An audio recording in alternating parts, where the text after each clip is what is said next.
Zibi hati amsa yo shikok chongoi bothar jaka khorok sasela bothanai rokno khorok nino romkha NCC thana police borno tini dorbo nogoti sawe salbanai rimando tonjaka hanei saka hapone kerong korong advocate Deepa Bhattacharya থানাতে একটা case registration হয়েছে যার number হলো 189/2020 under section 302 IPC. তো এটা ঘটনা হয়েছিল গত শনিবার দিন 19 তারিখ সকালে একটা ছেলেকে চোর সন্দেহে কয়েকজন লোক মেরেছিল। তার ওই পরিপ্রেক্ষিতে ছেলেটা চিকিৎসাধীন অবস্থায় গত 20 তারিখ জীবিত মারা যায়। তো সেই মোতাবেক আমাদের যে মামলা হয়েছে সেই মোতাবেক গতকালকে আমরা ইনভেস্টিগেশনের বেসিসে দুইজন আসামিকে আমরা গ্রেপ্তার করতে পেরেছি এবং আজকে তাদের আদালতে প্রেরণ করা হবে। কি নাম তাদের? তাদের একজনের নাম হলো মধুসূদন সাহা আর একজন হলো হরিপদ বিশ্বাস। আর যিনি মারা গেছেন ছেলেটার নাম? ওই ছেলেটার নাম হলো গিয়ে প্রসেনজিৎ সাহা, বাড়ি ছিল বলদাখাল। আচ্ছা, কোর্টের থেকে আপনাদেরকে রিমান্ড চাওয়া হবে?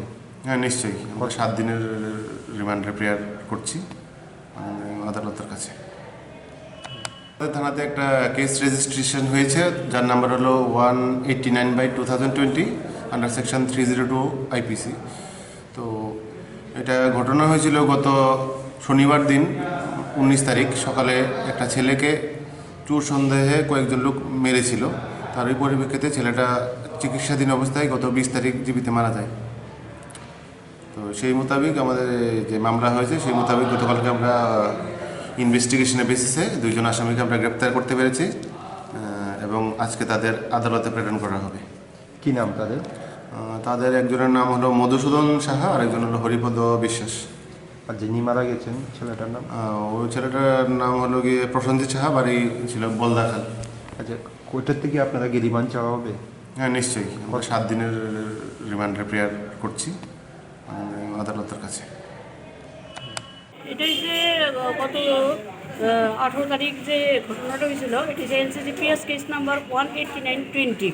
এই কেসে কয়েকজন মিলে জিবি বাজারের এখানে একটা ছেলেকে মানে ব্রুটালি তাদেরকে ওর উপর টর্চার করে, পরবর্তীকালে ও মারা যায়।